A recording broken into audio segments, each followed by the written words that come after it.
Hello everyone.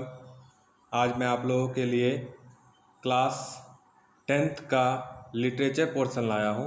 Class 10th की जो book है फर्स्ट फ्लाइट, उसके अंदर एक लेसन है जो कि लेसन नंबर 4 का लेसन है। ठीक है, और इस लेसन का जो नाम है वो है फ्रॉम द डायरी ऑफ एने फ्रैंक।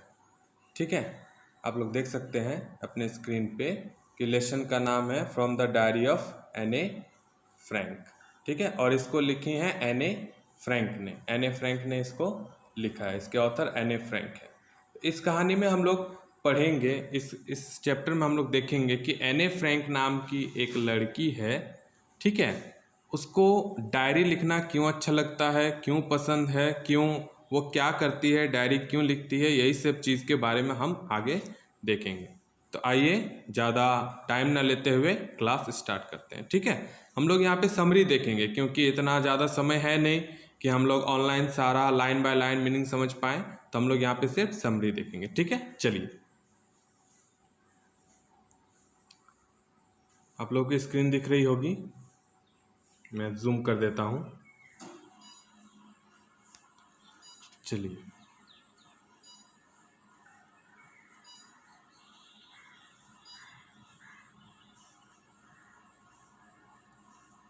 देखिए, सबसे पहले हमको क्या पढ़ना है, एनेज फीलिंग अबाउट डायरी। ठीक है, यानी एने की जो फीलिंग है, एने की जो भावनाएं हैं डायरी के बारे में वो क्या है। तो सबसे पहले क्या है, एनेज राइट्स हर डायरी। एने क्या करती है, अपनी डायरी लिखती है। She feels that doing so is a strange experience for someone like her. वो क्या सोचती है कि ऐसा अगर हम करेंगे तो हमारा उसके जैसी किसी लड़की के लिए ये क्या है, एक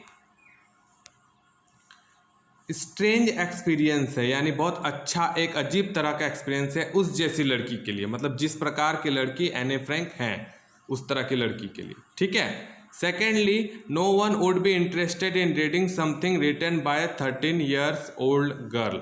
और दूसरा क्या वजह है, दूसरा कारण यह है कि कोई भी एक व्यक्ति 13 साल की लड़की के द्वारा लिखी गई किसी चीज़ पर ज़्यादा इंटरेस्ट नहीं दिखाता है। 13 साल की लड़की अगर कोई कुछ लिखती है तो कोई भी उसको पढ़ने में ज़्यादा इंटरेस्ट नहीं दिखाएगा, फैक्ट है। चलिए आगे बढ़ते हैं। Rights a diary. ठीक है, डायरी लिखती है। वन डे एने फेल्ट अ बिट डिप्रेस्ड। एक दिन एने को क्या होता है, डिप्रेशन होता है। ठीक है, डिप्रेशन मतलब अंदर ही अंदर मचलना। ठीक है, she thought of the saying that paper had more patience than people. बहुत ही इंपॉर्टेंट ये लाइन है कि paper had more patience than people, यानी पेपर का यानी कागज़ का जो पेशेंस है, धैर्य है, वो इंसानों से कहीं ज़्यादा है। ठीक है, इंसानों में धैर्य कम होती है, पेपर में धैर्य बहुत ज़्यादा होती है। वो आपको कभी भी कुछ बोलती नहीं है, लेकिन इंसान अपने धैर्य खो देता है। ये आयरनिकली है, हम लोग समझ सकते हैं इसको कि पेपर मतलब हम किताबों से दोस्ती करें, इंसानों से दोस्ती करने से अच्छा हम किताबों से दोस्ती करें, ये समझाने की यहाँ पे कोशिश की गई है। She was wondering whether to stay in और go out. Finally she stayed in the thought deeply. अंततः वो क्या करती है, ज़्यादा गहराई से सोचती है। She felt that she won't let any one read her diary unless she found a real friend. और उसको लगता है कि जब तक उसे कोई रियल फ्रेंड यानी वास्तविक दोस्त नहीं मिलता है, तब तक वो अपनी डायरी को किसी को पढ़ने नहीं देगी। ठीक है, so she wrote it as it won't make a difference. इसलिए वो डायरी इस तरह से लिखना शुरू करती है जैसे कोई डिफरेंस ना हो। ठीक है, चलिए आगे बढ़ते हैं। आगे क्या है, आगे हम देखते हैं राइटिंग अबाउट हर डायरी, मतलब वो जो डायरी में लिखती है क्या लिखती है। ठीक है, तो उसमें हम लोग देखते हैं she wrote that she was completely alone in the world. वो क्या लिखती है कि वो पूरी दुनिया में क्या है, अकेली है, वो पूरी दुनिया में अकेली है। But she had loving parents and a 16 years old sister. लेकिन अकेली होते हुए भी उसके पास लविंग पेरेंट्स हैं। लविंग पेरेंट्स का मतलब माता पिता हैं जो उनसे बहुत प्रेम करते हैं, और 16 years old सिस्टर, एक 16 साल की बहन है।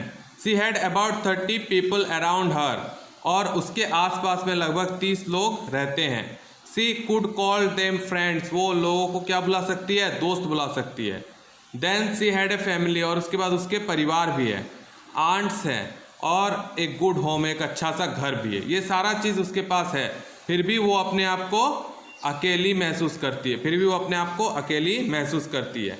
She thought having a good time with but she had no true friend, लेकिन देखिए इतना सारा फ्रेंड है, इतना सारा दोस्त है, लेकिन रियल दोस्त जिसको वो सच्चा दोस्त मानती है एक भी नहीं है। ठीक है। She thought of having a good time when she was with her friend but she could not get closer to them, वो सोचती है कि अगर मेरा कोई अच्छा दोस्त रहेगा तो हम अच्छा टाइम उसके साथ बिता सकते हैं, लेकिन इन सारे दोस्तों में से किसी के साथ वो ज़्यादा मिलना जुलना, ज़्यादा क्लोज नहीं हो पा रही है, क्योंकि वो सच्चा दोस्त मान ही नहीं रही किसी को, उसको लग ही नहीं रहा है कि कोई सच्चा दोस्त है। She admitted it her fault and she did not confide to each other, उसको लगता है कि ये उसी की गलती है कि वो किसी से मिलजुल नहीं पा रही है। She thinks since things were not liable to change she started writing a diary, देखी कि जब कोई सिचुएशन नहीं चेंज हो रहा है, कुछ नहीं बदल रहा है, तो वो क्या कर दी, डायरी लिखना स्टार्ट कर दी। ठीक है, क्योंकि उसको कोई दोस्त नहीं मिल रहा था तो वो डायरी लिखना स्टार्ट कर दी, इसीलिए डायरी लिखना इसीलिए स्टार्ट की क्योंकि उसको कोई दोस्त नहीं मिल रहा था, because she could not found a real friend. Okay, चलिए आगे बढ़ते हैं। फिर क्या है, देखिए डायरी नेम एज किट्टी, जो उसका डायरी है उसका नाम क्या पड़ गया, किट्टी। वो क्या नाम दी डायरी का, किट्टी। ठीक है। She wanted the diary to be her friend, so she named it as her friend Kitty. वो डायरी को अपना दोस्त बनाना चाहती थी, इसलिए उस डायरी का अपने फ्रेंड के नाम पे नाम रखी, जिसका नाम था Kitty. She wrote a brief sketch of her life, और उस डायरी में क्या लिखा गया, उसके जीवन का एक संक्षिप्त वर्णन लिखा गया। ठीक है। Though she disliked doing so she wrote it, वो डायरी लिखते गई। She wrote that her father married her 25-year-old mother at the age of 36, उसमें उन्होंने लिखा कि उनके जो पिता है जिनकी उम्र 36 साल हो रही थी, वो उनकी माता से जिनकी उम्र 25 साल हो रही थी उनसे विवाह किए। Her sister Margot was born in Frankfurt in Germany, उनकी जो सिस्टर है, बहन है, जिसका नाम मार्गोट है, वो जर्मनी के फ्रैंकफर्ट नाम के शहर में जन्म हुआ उनका इन 1926, 1926 में। Understood. She was born on 12 June 1929, और एने फ्रैंक का जो जन्म है वो कब हुआ, 12 जून 1929। ठीक है, ये सब एक एक नंबर ऑब्जेक्टिव में पूछा जा सकता है, बहुत इंपॉर्टेंट है, याद रखिएगा। Her father immigrated to Holland in 1993, उनके जो पिता है वो हॉलैंड चले गए, कब, 1993 में। Her mother Edith Hollander Frank went with her father to Holland, और उनकी जो माँ है जिनका नाम एडिथ हॉलैंडकर फ्रैंक है, वे कहाँ चले गए, उनके फादर के साथ ही हॉलैंड चले गए 1933 में। ठीक है। But she and her sister were sent to Aachen पढ़ेंगे इसको, to stay with her grandmother, और लेकिन उसकी बहन और उसको, एने फ्रैंक को और उसकी बहन को कहाँ भेज दिया गया, एकन भेज दिया गया। ठीक है, वहाँ अपने ग्रैंड मदर के पास, दादी के पास एकन भेज दिया गया। ठीक है, और उनके माता पिता चले गए हॉलैंड, याद रखिएगा। ठीक, चलिए नेक्स्ट। अब यहाँ पर हम पढ़ेंगे एने के स्कूल के बारे में, एने के स्कूल के बारे में। She was went to Montessori nursery school, देखिए Montessori nursery school, Anne Frank की जो स्कूलिंग है वो कहाँ हुई थी, मॉन्टेसरी नर्सरी स्कूल में हुई थी। बात समझ में आ रही है सबको। She stayed there until she was 6, और वहाँ पे तब तक रही जब तक वह 6 साल की थी। 6 साल की नहीं थी वो, जब तक वो 6th क्लास में थी। In the 6th class her teacher was Mrs cuprous, और 6th क्लास में उसकी जो टीचर थी उनका नाम था Mrs Kuperus the headmistress, और वो स्कूल की हेड मिस्ट्रेस थी। Both had tears when they bade farewell to each other, और दोनों के आंखों में आंसू आ गए थे जब वो स्कूल से विदा हो रही थी। कौन, हाँ ठीक है, तो वहाँ पे क्या करना है आपको, ये देखना है कि दोनों में कितना प्यार था, दोनों टीचर और स्टूडेंट में, यानी कि मिसेस क्यूप्रस में और जो हमारी एने फ्रैंक है, कितना प्यार था कि जब स्कूल से बाहर जा रही थी तो दोनों के आंख में आंसू आ गए थे। ठीक है, चलिए आगे। Reason for not writing the diary. अब देखिए क्या है, in the summer of 1941 the grandma fell ill. ठीक है, 1941 की गर्मियों में जो ग्रैंड माँ है, दादी हैं, वो बीमार पड़ गई। ठीक है, सी हैड, बीमार पड़ गई। ठीक है, एक second,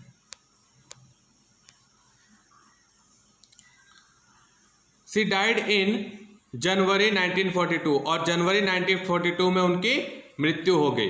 they celebrated, she loved her still, वो बहुत ज़्यादा उससे प्यार करती थी एने से। दे सेलिब्रेटेड एनेज बर्थडे इन 1942, एने की जो बर्थडे वो 1942 में मनाया गया।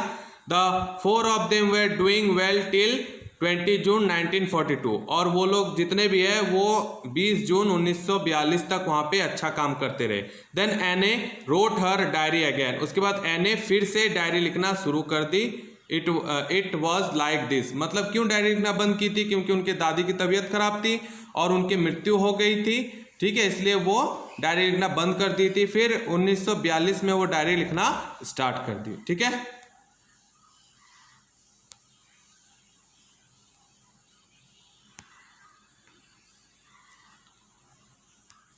आगे देखते हैं। It was the day of the declaration of the result. अब फिर देखिए स्कूल में क्या होता है कि रिजल्ट का दिन था।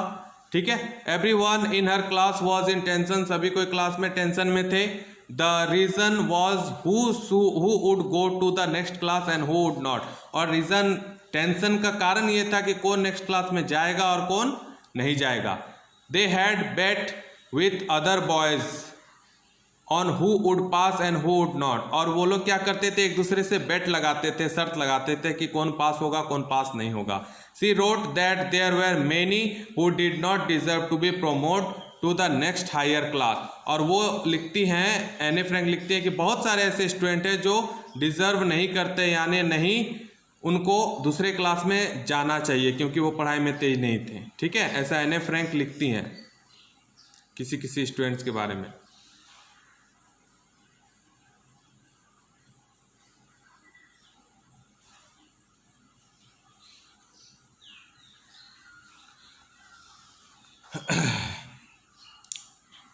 So found the teacher the most unpredictable. She was not worried about her girl friends and himself. वो क्या करती है, she found the teacher most unpredictable, उसको लगता है कि जो टीचर्स होते हैं, जो शिक्षक हमारे होते हैं, उनको अनप्रिडिक्टेबल मानती थी, यानी उन पे भरोसा नहीं किया जा सकता, उनका अनुमान नहीं लगाया जा सकता। और टीचर कुछ भी बोल सकते हैं, कुछ भी कर सकते हैं, हम पहले से अनुमान नहीं लगा सकते कि ये करवाएंगे, ये पढ़ाएंगे या कुछ करेंगे। टीचर के प्रति अनुमान नहीं लगाया जा सकता, पूर्वानुमान नहीं लगाया जा सकता, ऐसा एने का मानना। बहुत इंपॉर्टेंट लाइन है। She was not worried about her girl friends and her self, उसको अपने दोस्तों पे और अपने पे कोई चिंता नहीं थी। She was sure to make that but she was not sure about maths, उनको कुछ कुछ सब्जेक्ट में श्योर था लेकिन मैथ्स पे जरा भी श्योर नहीं थी वो, कि क्या होगा क्या नहीं, हो सकता है मैथ्स में फेल कर जाए, ये टेंशन था उनको। ठीक है, they could wait and told each other not to lose heart, वे एक दूसरे से बात कर रहे थे और ये बोल रहे थे कि टेंशन मत लो, ज़्यादा टेंशन मत लो, देखो जो होता है होगा लेकिन टेंशन ज़्यादा मत लो। ठीक है, एक दूसरे को समझा रहे थे। चलिए आगे देखते हैं। मिसेज, अब क्या है कि she went along her teachers party well.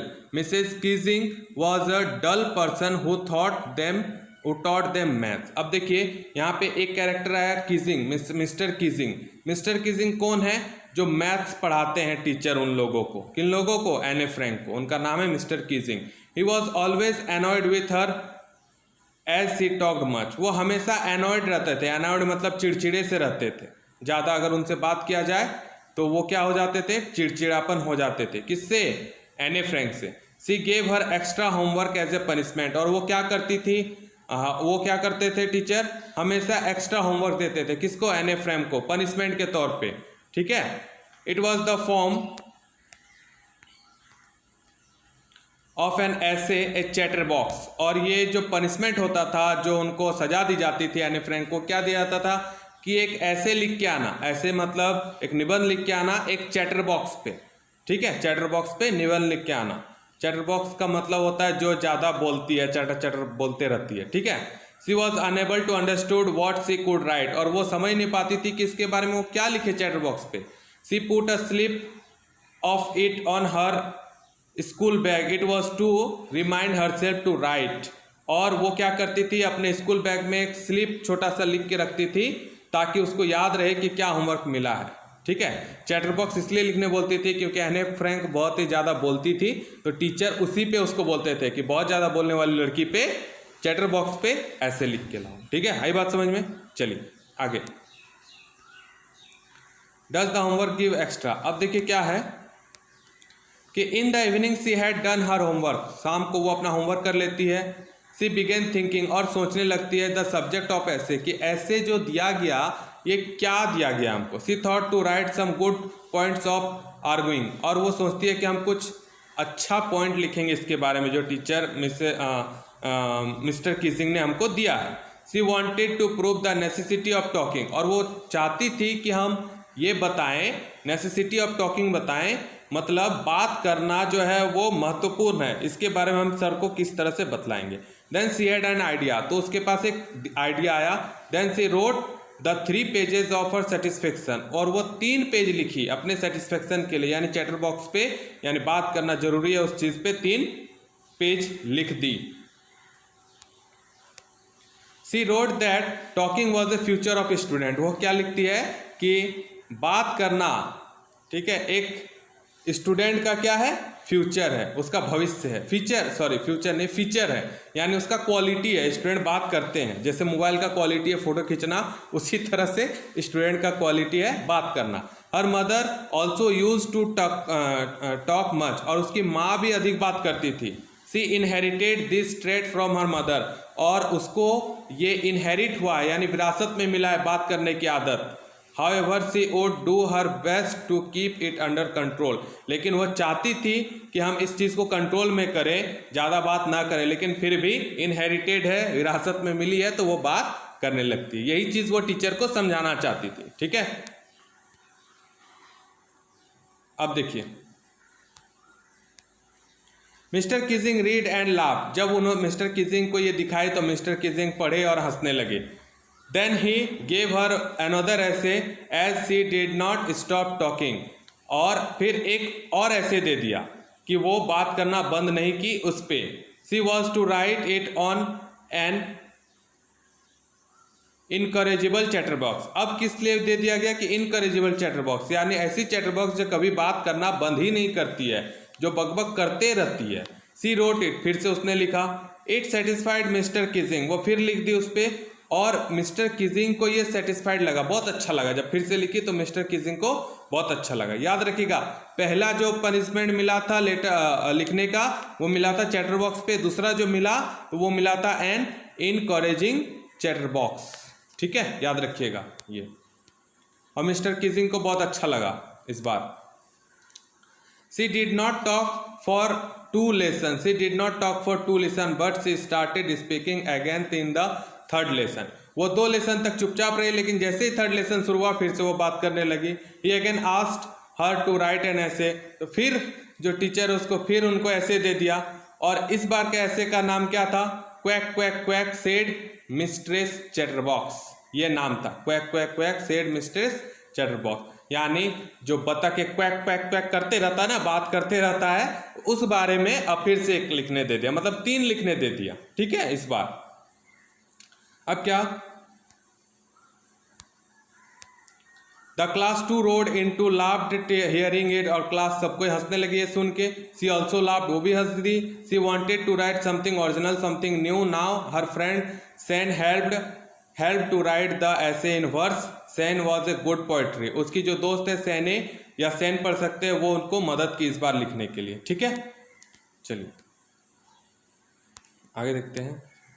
एने हैड फिनिश्ड हर पोएम, एने अपना पोएम फिनिश कर चुकी थी। It was beautiful, it was about a mother duck and a father swan with 3 babies duckling. और जो एने ऐसे लिखी थी वो किस पे लिखी थी, एक मदर मादा डक पे लिखी थी, ठीक है, और एक father swan with 3 babies duckling, ठीक है, बतख पे लिखी थी, एक मादा बतख थी, एक फादर थे उनके और 3 बच्चे थे। The 3 ducklings were beaten to death by the father, और जो 3 बच्चे थे वो मर चुके थे क्योंकि उनके फादर ने उनको डांटा था, पीटा था, मारा था। It was because they quacked too much, और ये इसलिए मारा था क्योंकि वो बहुत ज़्यादा क्वैक क्वैक यानी हल्ला गुल्ला करते थे बच्चे लोग, इसलिए पापा ने उनको मारे थे तो वो मर गए थे, ठीक है।